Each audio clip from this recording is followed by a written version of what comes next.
Welcome to the acclaimed podcast, The Deep Dive, featuring your esteemed hosts, Andy Monitor and Drew Dinzik, powered by BetSperts.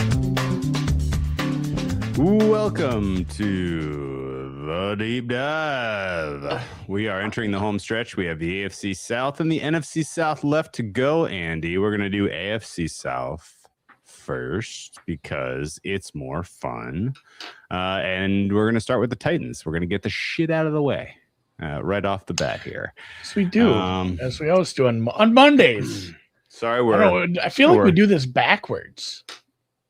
Why? Because Mondays. I'm Garfield. Oh, no. Mondays suck, and then we always do that. I know it's fun to end on a high note. I'm usually like maybe the listeners would disagree, but my Monday effort is usually pales in comparison to my Wednesday effort, just because I got a little cobwebs from the weekend affecting my performance. Maybe you're right. The most arguments we get from people are people being butthurt in comments because they're clearly just massive fans of a team. Read the comments? Yes, once in a while. You read those comments? You don't. I try not to. Honestly, I hate reading the comments unless they're nice because I have terribly thin skin. But I didn't know that about you. No, I'm fine. The people who argue the most and are mad that we don't think their team's going to win the Super Bowl, it's never the fourth place teams. Those people usually have a pretty good grip on, hey, I'm a Cardinals fan. I'm a Raiders fan. Life is what it is right now. It's the ones that are in the second and third place slots, like, oh, disrespected this, and we've got. I was going to say we got Jalen Hurts to really give it away on the team that really feels like they should be, far and away Super Bowl contender this year. I'm a little down on the Eagles compared to how Eagles fans feel about it. So the Titans, I think we can all agree, are a bottom 5 team, bottom 4 team, bottom 3 team. Drew, stop me when the yodeler gets where he's supposed to be here. Bottom 3. 3. I think I'm 29 or 34. I'm off to double check. They've vacillated between they're 30 for me. Okay, I think I'm 29th. A little higher. Oh, no big deal. And it was a goofy year because I don't know. Jump right into. You probably know the two teams that are below me. One of them made news today. You have the 49ers that low? No. The Cleveland Brownies and Deshaun Watson. They're going to do it. I know. And there were so many people that were like surprised. Like, what? They gotta try to see if they can get one last. Hey, do they? Okay? I guess. Wasn't his press conference literally like, I'm like, to me it read as like, don't do this. His press conference read to me as like an Arrested Development bit. Yeah. It's like Tobias. Like, sure. Are these people mad at me? Like, I don't understand. Like, it was like some bad comedy bit. It was goofy. So anyway, we're not here to talk about the Browns. We're here to talk about the Titans. Second most egregious thing to happen in Ohio anyway. So, and I guess like Jed York, you dog. Yeah. Would you would be sincerely surprised if they don't finish 4th in the South, right?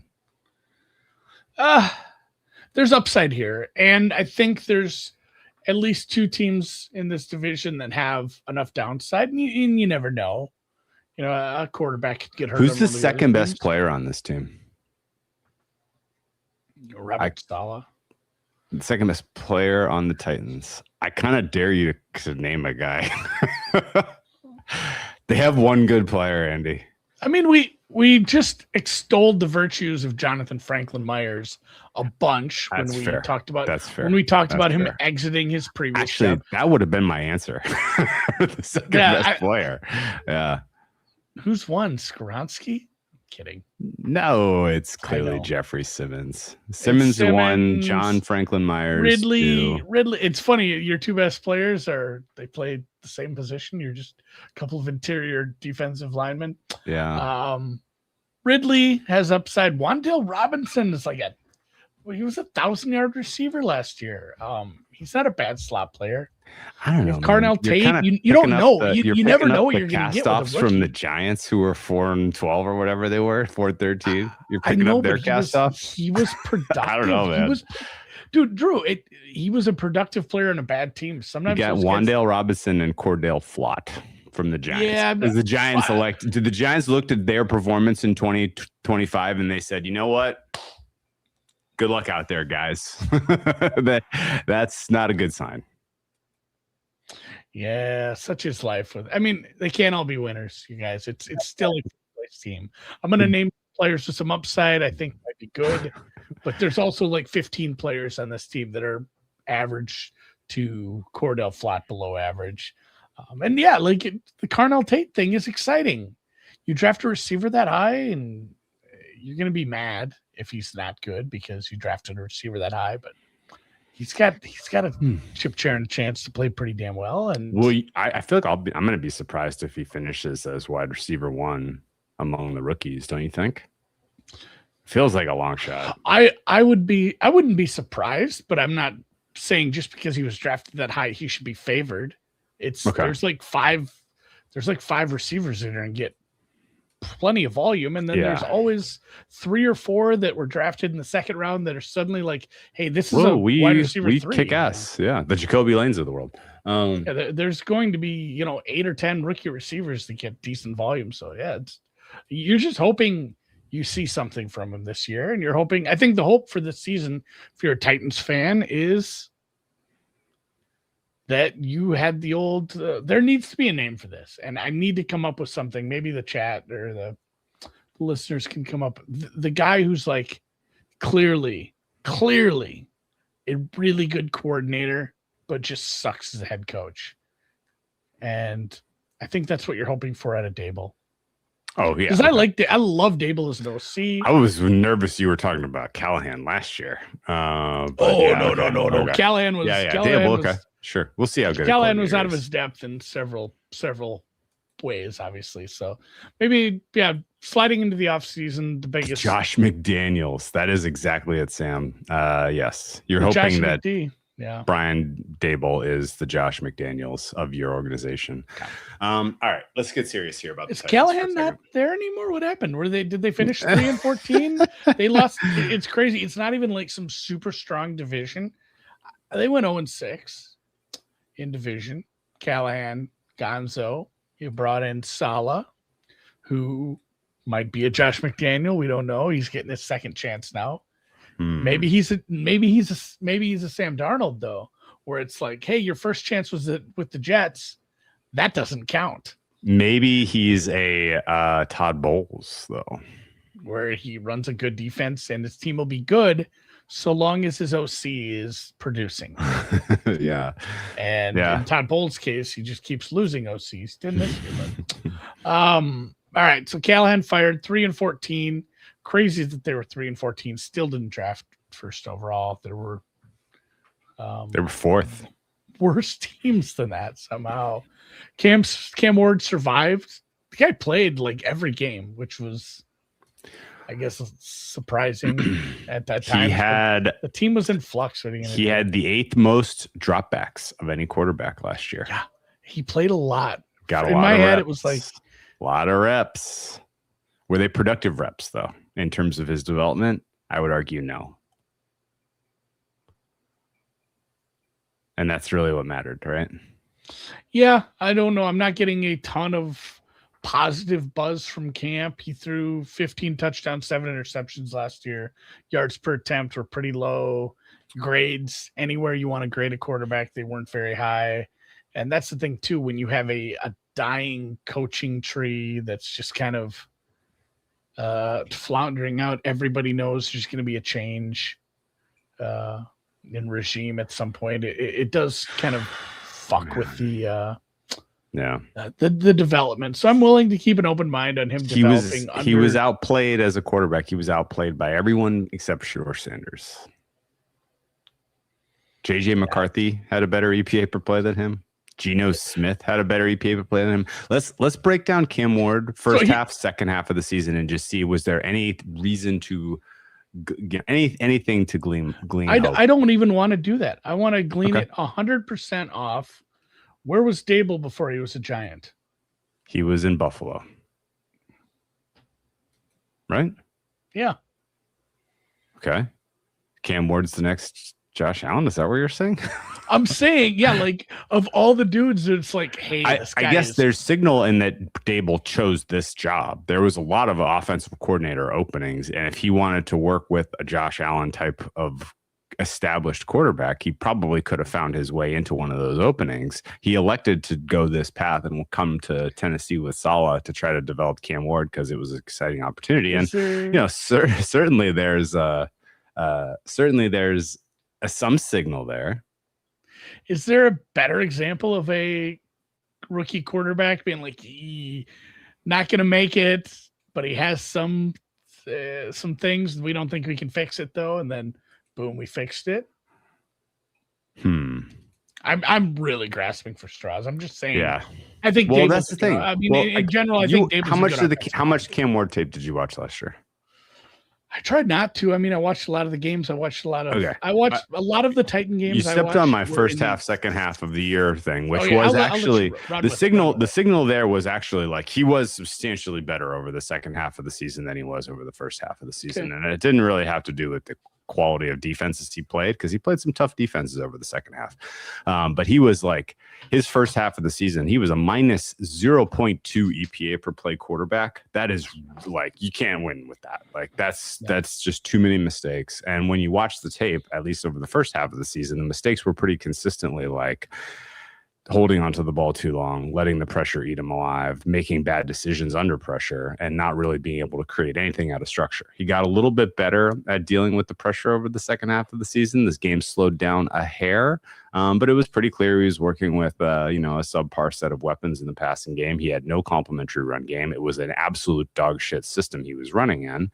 And so it never really kind of came together to where you saw the glimpses that you saw even from a Tyler Shuck. I wouldn't say that you would have, like, you come out of last season's tape with the rookie quarterbacks and you're like, Dylan Gabriel, he is a forever backup. Shedeur Sanders, that is an incomplete because the system he was in was so poor. Cam Ward, it's somewhere between incomplete and I don't know that I'm seeing what I need to be seeing from him from just a developmental system. They're just a developmental project that kind of suggests he's going to take a meaningful step forward in year two.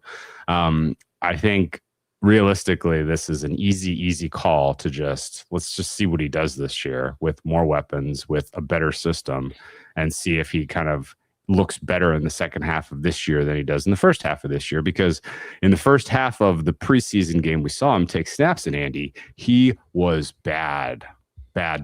And it was the same shit that plagued him in the first half of last year, where he was just holding onto the ball too long, not making decisive decisions. He wasn't taking the easy plays. He was either letting the negatives overwhelm him, or just generally, unable to string consistent good plays together. And I think it's got me pretty convinced that, Cam Ward is not a throwaway by any stretch of the imagination. He should continue to be invested in, as you are the Titans organization. And you hope that by the end of this year, Daboll is singing his praises and Robert Saleh feels like he's got the answers going forward on offense, and then carry on. Yeah. They really did. You talked about the surrounding cast, and that was a big. Who was the leading receiver for the Titans last year in yardage and receptions? Was it the Illuminor kid? Why am I saying Illuminor? It was the Stanford kid, right? Ayamanor and Ayamanor. Ayamanor. I don't know. Yeah, and he had good chemistry. You're incorrect. That is not the correct answer.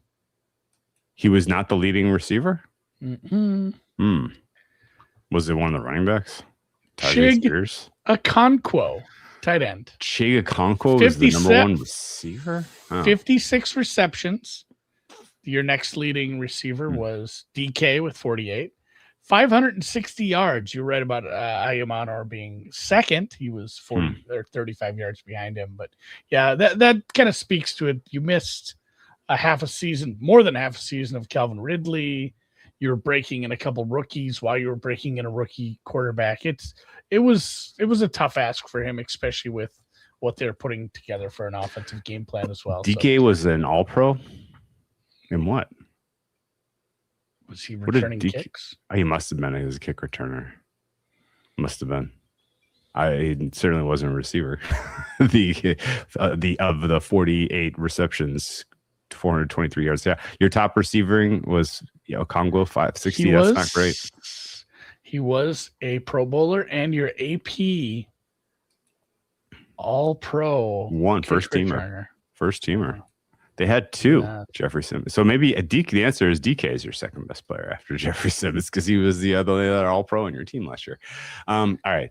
Seriousness, though, the Cam Ward over the first half of last season was really remarkably bad. And he was just okay bad in the second half of the season. And I think if he's okay bad over the first half of the season and average to good over the second half of this season, then the time to buy the stock is at that point with Cam Ward. I don't think it's right now.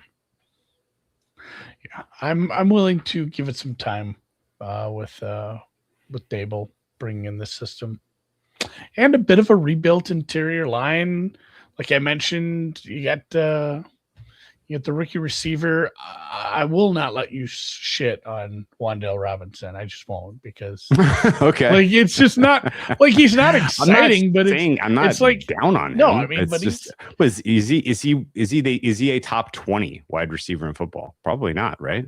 Yeah, but like I said, your leading receivers were catching 40 balls for 400 yards. Sure. He had 92 for 1,000 on 131 targets.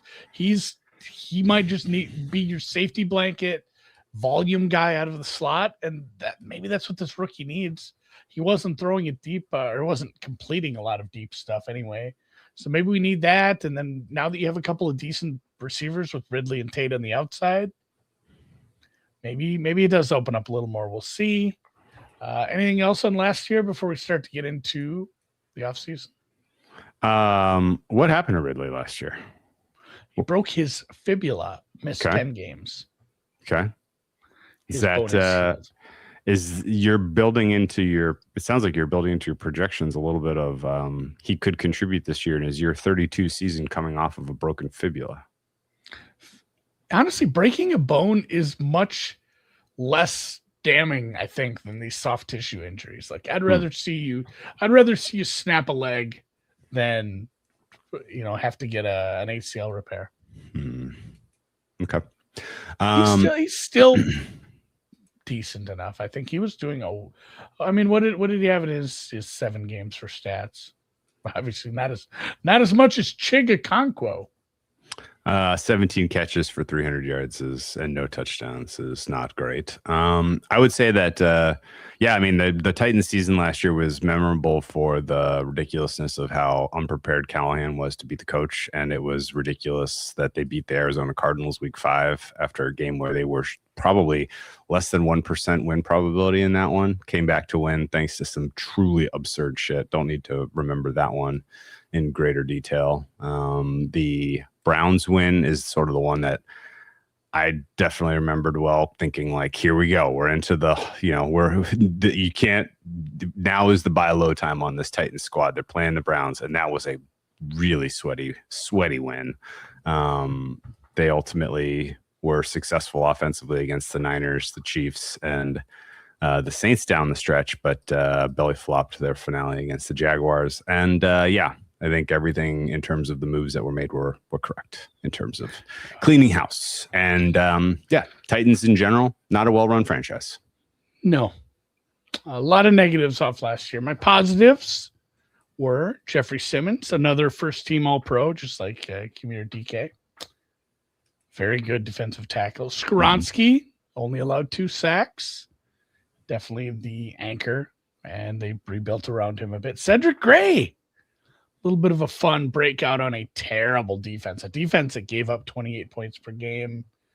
Nice little run stopper. can't cover anybody, but I mean, you can't win them all. God, what else? What else was that? Oh, Tyjae Spears was okay. He didn't get a lot of volume behind Pollard, but he's a nice change of pace. And then honestly, I had Devondre Sweat as having a nice year. He's not on the team anymore. He's gone. Yeah, he's gone. Receiver room sucked. Pass protection sucked. Coverage was abhorrent. And we move on to the 2026 offseason, where they traded Devondre Sweat in exchange for Jermaine Johnson II. He will be on the outside, likely next to Jeffrey Simmons. Straight player for player swap. No picks involved. Saleh actually drafted Johnson for the in the first round. Jets. Yes. So I don't know if that's what they were hoping for, but traded a nose tackle for an edge. And honestly, they have Simmons and Franklin Myers now that can play inside. We mentioned they got Franklin Myers free agency from Denver, biggest defensive contract of this class. He had 7.5 sacks last year. We extolled his virtues on the Broncos pod. We're excited about that. Not excited about your new starting corner duo of Alontae Taylor and Cordell Flott. We're each getting 3 years and like $50 million, which is a bunch for, a couple of guys. Neither of them grade out very well. And I mean, Taylor's getting a decent amount of money for, feels like he was, it's like top 10 corner money, essentially, for Alontae Taylor at this point, which is something. He did Flott finished the season on the IR with a week 16 knee injury. Wan'Dale Robinson, obviously I'm jacked about. We've talked about him plenty. Mitch Trubisky's on this team now as a backup safety net there. They did get a few more Giants though too. Another couple former Giants, Schlottman, the Bellinger on the team. Bellinger, the tight end. God, who else? Didn't somebody on the Titans poke his eye out? Maybe. And or was that the Jags? Robinson. That might have been Devin Lloyd with the Jags. I'm forgetting who poked Bellinger in the eye, but it was a gross injury. Cordell Volson, a little hard to grade. He's probably your starting right guard. But he missed it is funny that there's shoulder surgery. Yeah, we've gone to trying to fix this team, Andy, and we added a Carnell, a Cordell, and a Cordell. That is something. Yeah, Cordell Volson missed all of 25 with his shoulder surgery. Kind of give him a 1-year deal. See if it works out at right guard. If it does, you're pretty happy, and he's happy too because he's getting paid again after this year with a little bit more money. Solomon Thomas and Jordan Elliott added to this defensive rotation up front. Jacob Martin signed in free agency, rotational veteran at the defensive end spot. And then, as I mentioned, they lost Devondre Sweat. They lost Snead. Where did Snead go? He just went He's back to KC. Back to KC. Snead, which I don't know. It's not like he had a banner season. Cushenberry released in February, like right away. Cut. It was they call it the off ramp because he had a pretty big deal. He was getting paid a bunch, and they had a chance to get rid of him, and they went with Schlottman instead. You lost Chig Okonkwo, the man, the myth, the legend, most productive pass catcher on the roster. You have Gunnar Helm and Daniel Bellinger. You'll be fine. Joseph Spesh and Day, you lost on the interior. And then Arden Key, Kevin Zeitler. He was super old. He is not on that team anymore anyway. Your punter is gone. Johnny Hecker's now in Minnesota. And Brandon Allen, backup quarterback. I don't know if that's a huge loss. The draft, we obviously mentioned Carnell Tate a couple times. Highest drafted receiver in franchise history is your day one starting X. Surprise at 4th overall. Yeah, it was a little surprise, but it's fun. It's exciting. If you're who did you have mocked? Do you remember? I would have to look.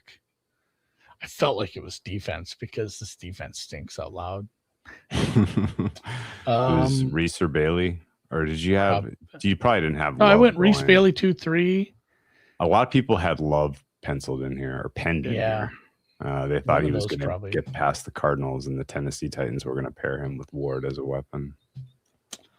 They went with Tate instead, which I personally, that was like that was kind of in the moment of the draft. It was a surprise, and it was like, oh man, the lights may be on in that front office. Mike Borgonzi might have a pulse. Mike Borgonzi mentioned. All right, later they did trade up with Buffalo and take another first round pick, and Keldrick Falk, edge rusher. Wasn't as impressed by that move. No, and he's not a starter right now. He is definitely rotational behind like Johnson and Martin at that spot. So we'll see if he works his way into. He Tate got knocked hard in camp about a week ago, but I don't have anything on Falk injury wise. They drafted a linebacker, Anthony Hill, out of Texas in the second round. He is not projected to start because you have Cody Barton at the middle linebacker spot or the Mike. Pat Coogan, you drafted another center in case Schlottman doesn't work out. And he was from Indiana. So he played like 18 games last year. No rookie wall. Don't worry about it. A few more depth pieces, a guard in the 5th round, a running back that came, one of the picks that came back in that Falk trade, and then another tight end in the 7th round who is on injured reserve and will not play this year. As we mentioned, Saleh is your new coach. Daboll, your OC. Gus Bradley is your DC, but don't let that scare you too much because Saleh calls the defense. And I guess what we're going to expect is a lot of what we saw in San Francisco during both his tenures. It should be a lot of what you see in, San Fran and Seattle, wide 9, cover 3, a lot of simulated pressure, using Franklin Myers in a fun way. And I'm excited for the defense outside of the fact that I'm worried they won't be able to cover anyone. Yeah, I mean, San Francisco's defense was not top 20 last year, were they? No, it was a pretty banged up and it was roster. The injuries ultimately derailed things, but it wasn't that much more talented of a roster than this roster. No. So hopefully Saleh can do something there. Let's thank Circa. We're heading to Circa this week. In 3 days, my wife will drive me to the airport. 2 days now. And I will head out. I'll meet you in Circa, and we'll have a sandwich, and we'll record a fun podcast that day. And we will on Radio Row up there for sign up weekend. So thanks to them. And if you are interested, I had somebody reach out. I made a fun little joke because I hate doing the same ad read over and over. So I was throwing something to keep my mind moving. And I said, hey, you can sign up at Sparks. And I legitimately had a guy who's like, hey, I'm stopping in Reno for like part of a day. I've been to that casino. And he's like, I'm going to sign up. And he had a bunch of questions. And I didn't have the best answers for him. I had to do a little research. And we got him squared away. But the proxy situation might be tough in Sparks. See, he has a friend that lives there. Oh, okay. That will probably be, he was hoping would work out. He'd be willing. We just had to be really clear that guy has to show up to the casino with you when you He's got to be with you. Yeah. There are proxies up in Reno, but yeah, I don't think it's hey, there's like 5 proxies just hanging out in the sports book at all times this week. Like you have at Circa Las Vegas. If you are signing up at Sparks or Reno or any of the outlier ones, you may want to call a proxy ahead of time and say, this is the time and the date I'll be there. So they're at the casino at that time if you are an out-of-towner. But if you have any other questions, I don't mind. I'm not complaining. I like helping people out. I like people getting into the contest that maybe haven't played it before. So I'm wishing him the best of luck. Hopefully he finishes in second place or we split with him. Either way. Which is the Sparks? What's the casino in Sparks? I have no idea. Western Village Inn? Sure. Okay. I think it's right next to the Sparks Marina, which was an old quarry that they filled in with water, and now it's I was going to say, I do believe Nevada is landlocked. Yeah, it is. So maybe it's just a big lake. We have marinas here too, but they're only on really big lakes. Yeah, as a former quarry. Yeah. Anyway, ratings. Let's rate these guys. Did you pick out your plane movie yet, by the way? Oh, I don't know. I watched Marty Supreme last trip out, and then I slept on the way back. Hopefully I'm not next to a nursing mother this time. That was unnerving. It was unnerving. Miracle Life, but that was something that surprised me. Yeah. When I took a glance over. A breast. You're not going to watch a double feature, a little Project Hail Mary and the Odyssey on the phone like the directors intended. Maybe I will watch Project Hail Mary again. I saw that in the theater. All right, let's rate these guys. They got to go eventually here. All right. QBOC. Yeah, shit, man. I feel very, very optimistic with a 2.9 for these guys. It's very funny. About once a week, out of 10 ratings each for 4 teams of 40, we match. And we'll land on the same number. I had a 2.9 as well.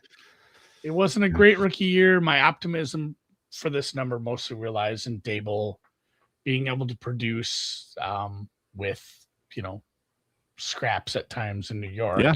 What he did. I mean, presumably Cam Ward is better than Jackson Dart, or else everybody would have been clamoring that Dart should have been the first overall pick last year instead of Cam Ward. Yeah. And Daboll did okay with Dart. He should be able to do okay with Cam Ward, but I got to see it. We need a sophomore leap. God, dude. And the game just needs to clearly slow down for him to where he's just putting more consistent strings of good plays together. Because right now they're just too few and far between, and they're interspersed with very negative plays. Drive killers. Anyway, skilled position group is one of the worst in football. I am at a 3.0. I would take them over Miami, but maybe that's the only team I would take them over. I'm a little higher, 3.6.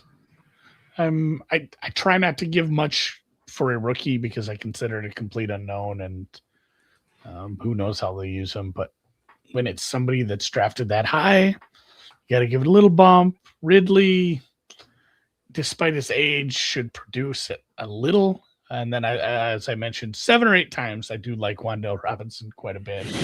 On paper, how do you feel about Wan'Dale Robinson, Andy? It's not a bad trio, and I do like that he's a high volume slot guy that might help Cam Ward out in certain spots. Tony Pollard, quietly decent. He's my running back 29. Yeah, he's like he's there. He's gonna give you 1,000 yards on like 250 carries. I think that's roughly what he had last year.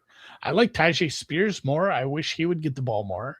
He was he only got like 100 touches, but when he did get the ball, he was grading out pretty well for me. And then Helm and Bellinger, it's just a meh tight end room. So 3.6, pretty low. This is the 32nd best tight end room. Yeah. Let's see where I have Wan'Dale Robinson. Now I'm curious. I have number one slot, number 2 behind. No, I suppose I better put him 3. It's St. Brown, Lamb, and then Wan'Dale. Yeah. He is wide receiver 25 for me. Very, very possible that he loses the job to the wide receiver 1 target share to Tate over the balance of the season. So worth keeping an eye on that, I guess, for usage-based projections. You would hope. Offensive line is a tricky one because some people really hate Dan Moore. I think he's pretty spot on average. I think Skronsky is good. Schlottman I have I think actually he's my second worst center he's number 2. He's the second worst center I have graded. And Cordell Volson is a minus. JC Latham, so far he's been a minus, but he's still got some youth, and I don't know if he is a throwaway candidate yet. What do you think? Yeah, I'm higher than you here, and I'm willing to drop this down if you can talk me into it. But yeah, Schlottman is Yeah, I don't have much of a grading on him. I don't mind the left side. Like Dan Moore is fine, maybe slightly above average. Skronsky is your anchor there. Cordell Volson is a negative for me. Latham. What are we saying now? Latham. I think Latham. I have him as a minus. So basically, I have him as like a neutral minus and Latham minus. So basically, the entire right is not doing it for me. This is a 2.9 unit, and it is the worst offensive line in football. And by the way, it's worth noting Brian Daboll was never able to overcome the limitations of having the worst offensive line in football in New York, I thought. When Andrew Thomas was injured for the Giants, their offensive line was really, really bad. And I thought that was kind of what undid any planning or ideas that Daboll wanted to try to incorporate. So that has me cool. Latham was on the did a little July pup stint. He's back and healthy. Hopefully he's fine. There were some rumbles early in camp that Coogan might push Schlottman at center. Doesn't look like that's going to be the case. It's projected to be Austin Schlottman snapping the ball. I'm at a 4. I feel like I'm high now. That I think that's like my 27th best offensive line. I have a lot of offensive lines from like in this range. The interior turnover is the question mark here. With if Volson and Schlottman fail, this is like a 2. Yeah, because then it's Skronsky and some guys. So right now, Thorne has the 30th best O-line, 4 for 4, 28th. FTN 32nd.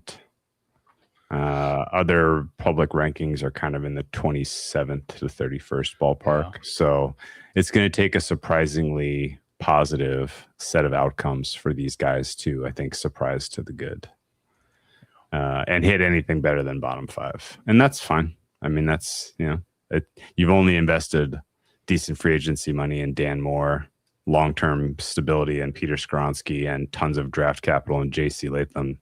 So, you've tried to address the problem and you can't seem to do it. In fact, does the offensive line, does the fact that it didn't come together last year with kind of a god tier O-line coach scare you? A little, but I mean, there's a bunch of turnover here too. And Volson is truly a kind of a wild card here. If he plays well, let's say he's a 60th percentile guard. We didn't see him play last year. He was off all year with shoulder surgery. If he plays above average, you got Skronsky on the other side. Schlottman might get lifted up by the rising tide that is 2 decent guards. And then suddenly you might just have a little weakness at right tackle. And this is your 26th best offensive line. And people are probably excited about that. And Cam Ward's not getting murdered at least. So,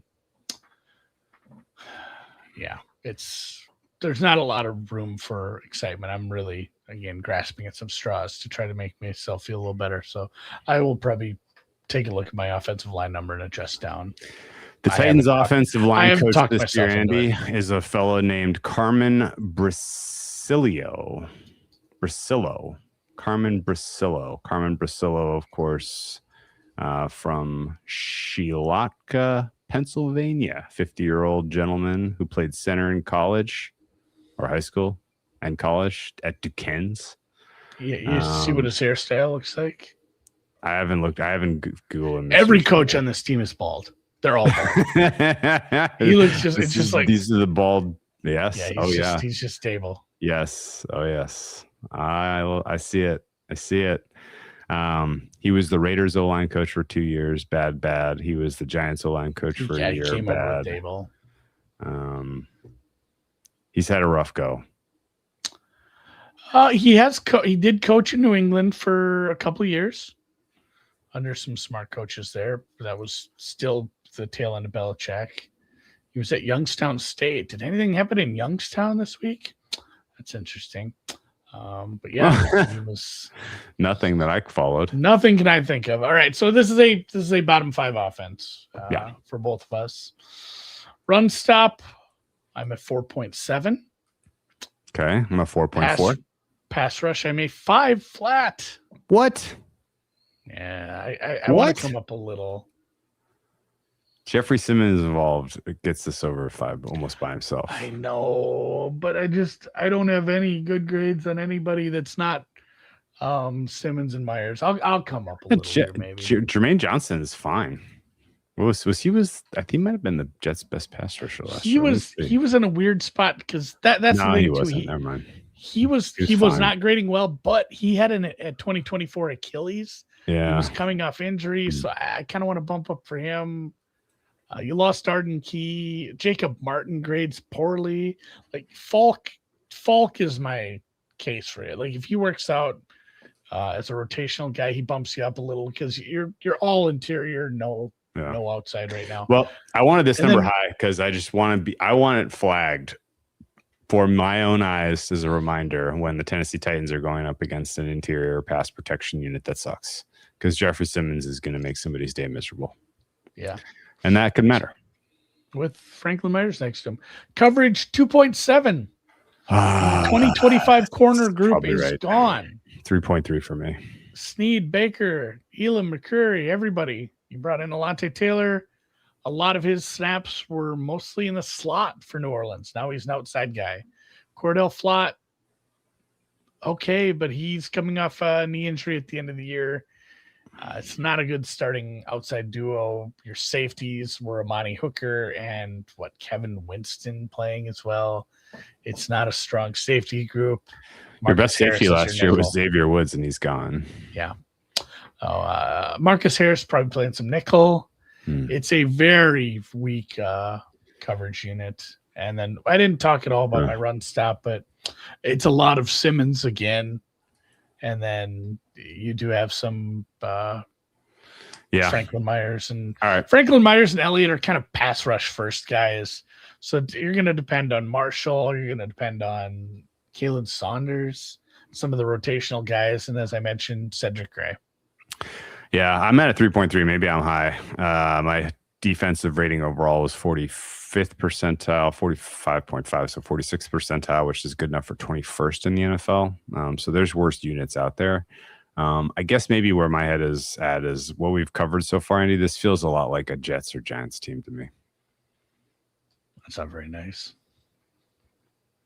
Yeah. There's a lot of Giants on this team. There's a lot of Giants on. There's some Jets on this team. You got Robert Saleh. You got the stink of Saleh on here. Gus Bradley's involved at least. That should help elevate something in the defense, right? Don't do that. You're making it worse. All right. The one we really differed on, I'm higher on special teams. Well, yeah, they have the freaking they have the all-pro. Or the first team All-Pro for kick returners. That is part of it. It's like he was good. Hacker's gone, but they brought in Tommy Townsend to punt. Tommy Townsend is a damn decent punter. You have a experienced long snapper. You have Joey Sly coming back. It's a good special teams, not great. And in total, my final rating is basically a -4. Yeah, and mine is basically a -4 also. We're almost the same number, even though our percentiles are a little different. Yeah. What is your win projection here? I'm at like 5.9. Market's at like 6.4, I think. 4.7 for me. Okay. 4.7. I have this as a somewhat difficult schedule. It's not that bad, I guess. Let's take a look at it. Actually, that's a good point, Andy. I gotta upload it because I was late today. Yeah, but I took the power was out on the West Coast. Yeah, fair enough. Scorpio. The market is implying 6.5 wins based on this schedule. It is the 18th toughest in the NFL. Pretty difficult pass defenses that they got to face. Which is going to make things tough for the progression of Mr. Cam Ward. They do start out, Andy, as 2.5-point favorites. How about that? It's crazy how there's two of these trying to games give them a little wind in their sails. We just have two dog shit versus dog shit games to start the year out. Do you have an inclination to take the dogs in those dog shit games? Just money line parlay, Jets, Dolphins? could. I mean, it's honestly like. Did you watch Gino the other day? Did he look okay? Awful. It wasn't awful. Like I didn't watch that game. And even if we do believe in Daboll, I don't think it's going to be a day one. Hey, he just turned around Freaky Friday at it, and suddenly he's a different person. Let's quickly count the primetime games before we move on. Okay. There are every game is a 1 p.m. Sunday start, except for 2. At Jacksonville, 4 p.m. start. At Las Vegas, 4 p.m. start. One of them, for some reason, is at Jacksonville. That's still an East Coast game. Like I know that is. And they just like they're like whatever. We're burying this at 3. The Sunday, December 27th one is funny because it's potentially a heads up between last year's 1.01 and this year's 1.01 if it's Mendoza v. Ward. Feels like that's why they put that there. Oh, also week one, Drew. Yeah.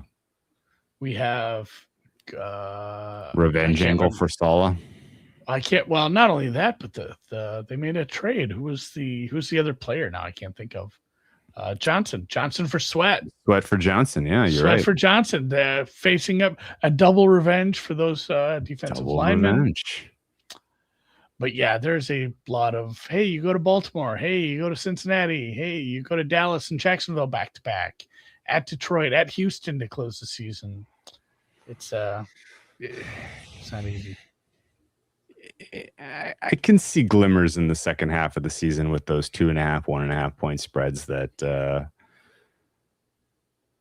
schedule gods are giving them the potential to get to 6-ish wins if they put some solid play together in the back half of the season. If Jeffrey Simmons is healthy, if Cam Ward if the game is finally slowing down for him.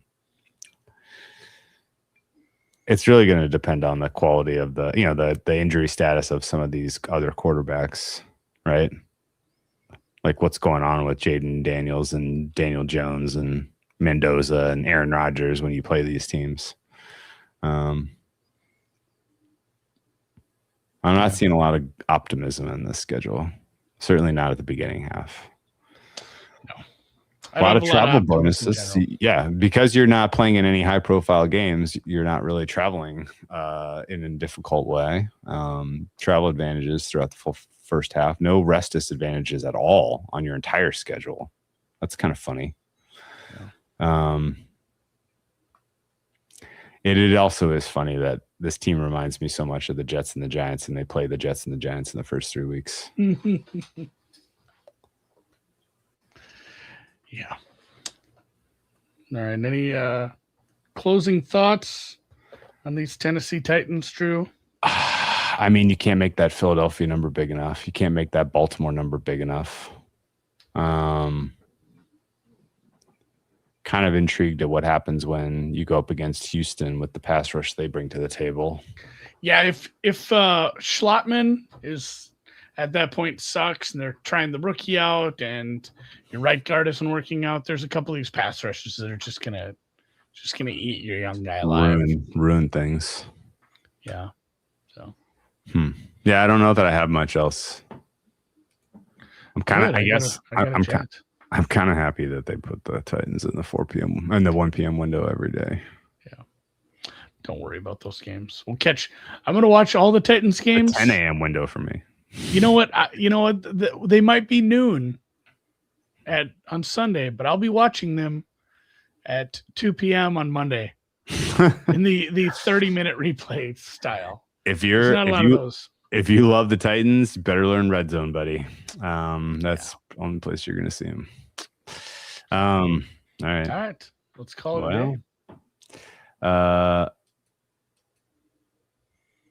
Exact finish fourth is probably worth the sniffing around on price. I got a big gap between them and the next best team in the South. Yeah. Like anything can happen, but that's how probabilities work.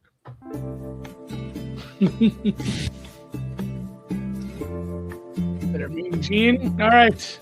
Well, we are going to figure out when we're going to talk Colts. We'll sort it out. Drew had some power issues. We'll get them worked out. Tomorrow. All right. Later, man. Best of luck. See you guys.